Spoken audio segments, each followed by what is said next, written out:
This is the battle between a Komodo dragon and a feeble deer. This reptile feeds on its prey even while it's still alive.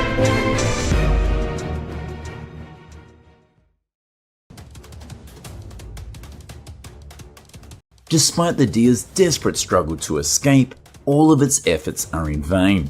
The Lesser Sunda Islands of Indonesia. The Komodo dragon is a fearsome predator meaning it cannot be found anywhere else on Earth. To date, the Komodo dragon is the largest living lizard species in the world. It is also endemic to Indonesia. Freely roam in nature. Dragons are spread across several Indonesian islands. Most of them live in wildlife reserves, while the small number, approximately 2,300, leading to conflicts with local farmers, approached into areas inhabited by humans.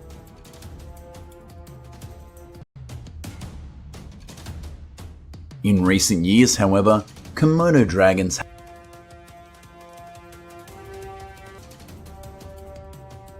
In today's video, we'll explore how Indonesian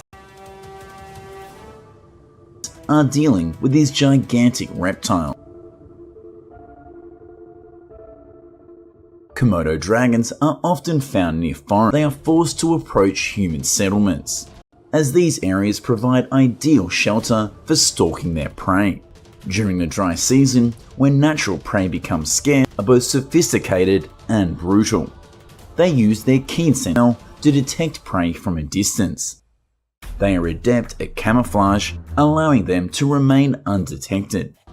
The hunting techniques of a Komodo dragon standing still for long periods, waiting for the perfect moment to strike.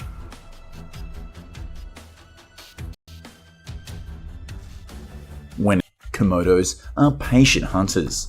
A Komodo dragon relies on its teeth, long powerful claws, and remarkable strength. They use their strong neck muscles to slash and tear its prey apart, causing severe blood loss. After subduing the goat, the Komodo dragon uses its powerful neck muscles violently, ripping apart their prey. The Komodo dragon's killing power is amplified by its venom and bacteria.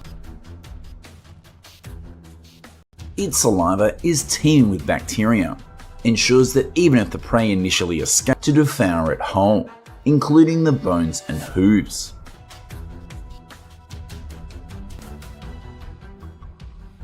This venom prevents blood from clotting.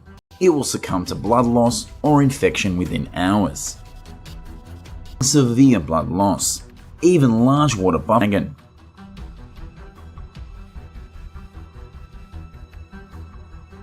Farmers report losing about 27% of their livestock annually. In some areas of Flores and the Komodo Islands can die from wounds inflicted by a Komodo. Farmers set traps near areas frequently visited by the dragon. They can then relocate the captured Komodo dragons to wildlife reserves, leading to significant financial hardships.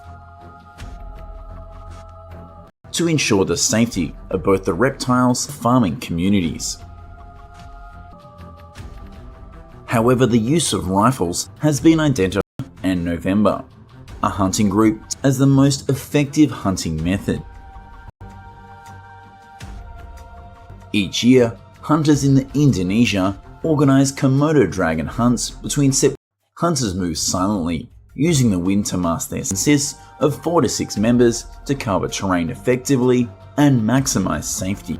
Approaching a Komodo dragon requires great skill and caution.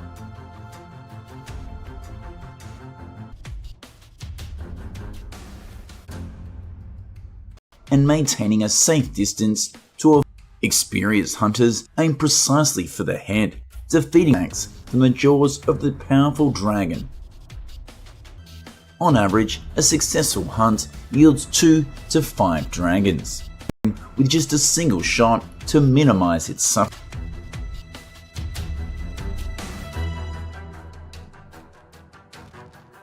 saying goodbye to the islands of the Komodo dragon. These foxes often venture into residential areas. We move to the outskirts of Victoria, home to a large population of wild foxes. Attacking domestic creatures, Australian farmers, causing significant ecological and economic consequences. Their adaptability and opportunistic feeding habits have brought them into direct conflict.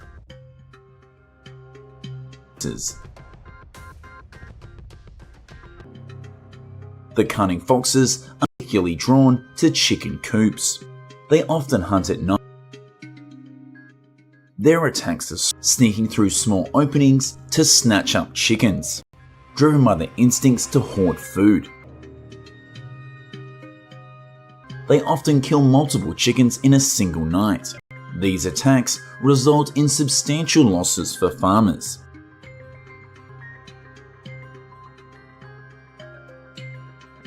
Farmers in Australia employ various types of in order to capture the wild foxes.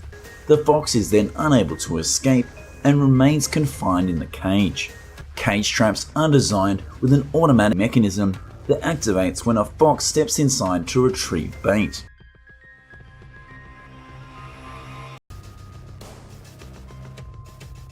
Farmers inspect the traps daily. To prevent prolonged suffering of the animal steps on the trap, its leg is securely held. Jaw traps are concealed beneath the soil and when of the wild foxes, and carefully handle the captured foxes to avoid tin. Each year, these traps help farmers capture tens of foxes in Australia, significantly reducing the farmers often resort to hunting. Humane hunting must be carried out by an experienced marksman. However, for long-term and effective population control, when foxes are more active and their fur is in prime condition.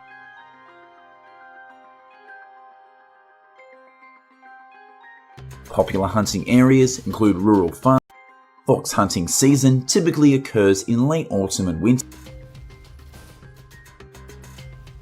Firing too many shots can and dense forests, where fox densities are high, by foxes. When spotting a fox, farmers do it immediately. Instead, they observe its movements and wait for it to. Farmers typically use rifles and high-powered spotlights to locate still for an easier kill. Distance. Hunters must possess accurate shooting skills and creating a characteristic gleam that allows hunters to identify their position and shoot foxes in the dark. When illuminated, a fox's eyes reflect light. Poultry. The main advantage of nighttime fox hunting is increased efficiency, as foxes are most active during this time, especially around farms which contain livestock. Adhere to legal regulations regarding firearm use and wildlife control.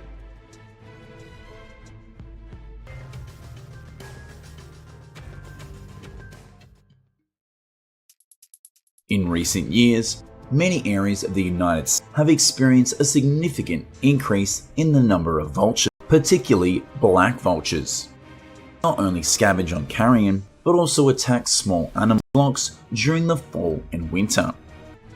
Vultures often gather together creating problems for farmers. Hundreds of vultures have invaded states,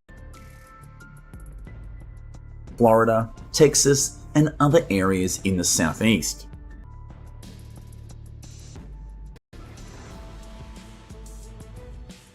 Vultures also tend to encroach on human living spaces, from perching in large flocks on roofs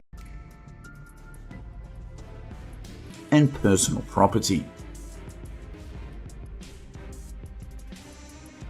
Trees or vehicles, they negatively alter the urban landscape, causing a significant amount of damage to infrastructure by gathering near major roads. Their presence also brings psychological challenges for residents, invasive birds. Moreover, they they pose a threat to traffic, such as feelings of unease when coexisting. Permit is prohibited, with violations punishable by fines of up to $15,000 because they are protected under federal law. Killing or trapping vultures. Driving vultures away is a challenge and 6 months in prison. Residents in affected areas have electric shock lines on rooftops. When vultures land on the roof, they receive a mild electric shock. This method can scare them off and discourage them from returning.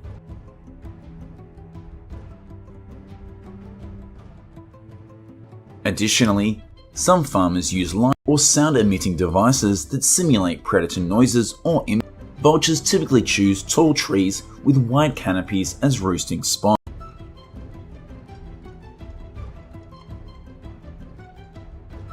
To frighten vultures and prevent them from coming back, making the area less suitable for vultures. Farmers can prune tree branches or tops to reduce their perchability, as these locations provide good visibility and safety.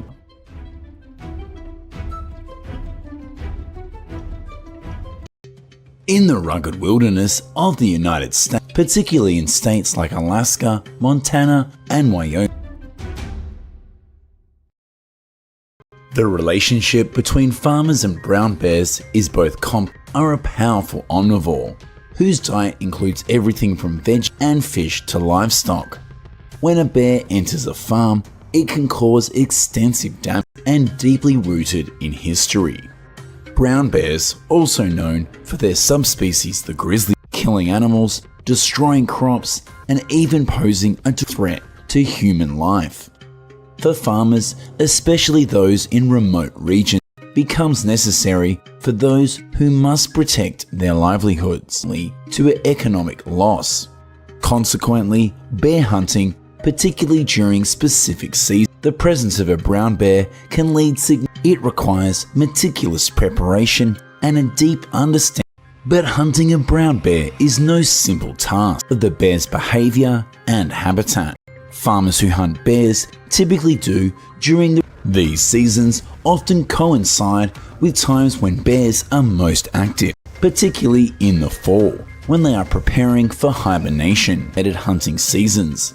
These are determined by state wildlife agencies in order to ensure the population remains sustainable and ensure they have high caliber rifles necessary to take down such a large and powerful animal. Tracking a brown bear requires skill and patience.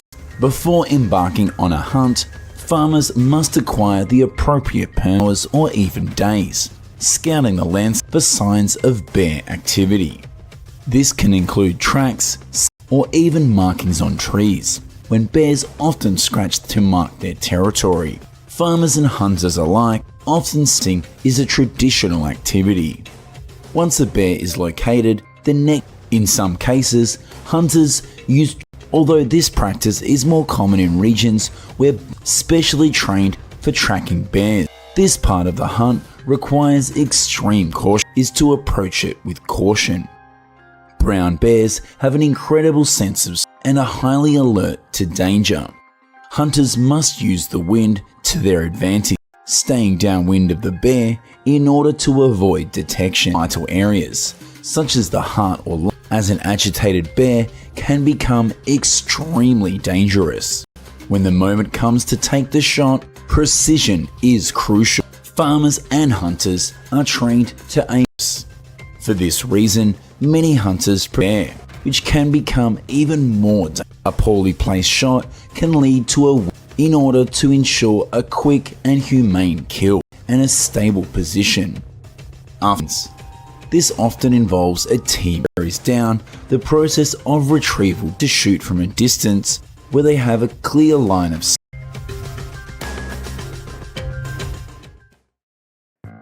Coyotes are opportunistic predators, 100 pounds. The bear's meat is often donated or consumed by the hunter, and fur is typically used for various purposes, as a single brown bear can weigh, leading to a significant economic harm. meaning they will take advantage of whatever food sources are available to them. For farmers, this often means livestock losses. A single coyote can kill multiple animals in a single night. In some regions, the coyote population has exploded due to their adaptability, and this makes control measures even more critical. Unlike bears, which are usually solitary and territorial, coyotes often hunt in pairs or small groups. They are also known for their high reproductive rate. Coyote hunting requires careful planning, which can make controlling their numbers a continuous challenge, increasing their effectiveness as predators of coyote activity on their land. This can involve monitoring tracks and a thorough understanding of the animal's background. Farmers often begin by studying the pattern and other signs that indicate their presence. In some cases, farmers set up and locations to hunt. The equipment used for coyote hunt camera to capture images of the animals and determine the best is typically similar to that used for other medium-sized predators. High-powered rifles are the most common choice that mimic the sounds of other coyotes or distressed prey, though shotguns are also used, particularly in areas with dense cover. In addition, hunters often use electronic call remote control. They can turn it on and off, drawing the coyote away from their scent. Hunters typically place the device at a distance from their position. These devices can be highly effective, like a rabbit for example, and this quickly attracts a curious or hungry coyote active. Farmers may position themselves in areas where or late evening hours when the animals are. Coyote hunting often takes place during the early morning, luring coyotes into shooting range or in cornfields. Camouflage is crucial. Coyotes have sharp senses that are quickly able to anything out of the ordinary. Places are known to travel, such as near livestock, is key, as it can take time for a coyote to respond at the slightest hint of danger. A well-placed shot is essential and approach within shooting range. Once a coyote is spotted, the hunter must act quick but carefully too. Coyotes are fast and agile, capable of darting to ensure a clean and humane kill, minimizing the risk of merely wounding the animal. Hunters aim for the chest area to target the heart and lungs. After the hunt, the coyote's carcass. In many areas, hunting is encouraged as a means of controlling their numbers and protecting livestock, monitored by wildlife agencies, and can be sold or traded. The coyote population is often used in various ways. In some regions, its fur is highly valuable. Originally introduced by early settlers, feral hogs are highly adaptable and prolific breeders, with sows capable of producing multiple litters per year. This rapid reproduction, combined with their voracious and destructive rooting behavior, has led to an estimated population of over 6 million feral hogs across the US. Their population is particularly high in states like Texas, compete with livestock for resources, and even spread diseases that can affect both, given their intelligence, social structure, and humans. Hunting feral hogs requires a strategic approach. Florida and Georgia. These animals are known to destroy cruel, wallowing areas and tracks, nocturnal habits. Farmers' activity. This includes looking for root by scouting their lands for signs of ranging from rifles and shotguns to bows and traps to monitor hog movement patterns, which helps to plan the hunt. The equipment used for hog hunting is diverse. In some cases, farmers use trail. Given the size and toughness of feral hogs, high-caliber rifles are often preferred. Vision scopes and thermal imaging devices are also commonly used if ensure a quick and humane kill. This practice helps to ensure that the hogs are within range at night, as feral hogs are often most active in this time period to lure the hogs into a specific area. In some cases, bait such as corn is trained specifically for hog hunting. These dogs can track, bay, and even hold a hog in place. For a more aggressive approach, some farmers use when the hunters are ready to take their shots, until the hunter arrives to make the kill. Large, reinforced cages or corralled. Another common method involves trapping brush, where visibility is limited and hogs might otherwise be difficult to. This method is particularly effective in quickly and humanely. The carcasses can be processed for. These traps can capture multiple hogs at once, allowing farmers to significantly are set up in areas where hogs are known to travel numbers in a short period. Once trapped, the hogs are usually which can be consumed or donated. However, care must be taken is essential. In some regions, hog meat is also used to produce sausage potential for disease transmission, so proper handling and cook or other products, providing an additional source of income for farmers.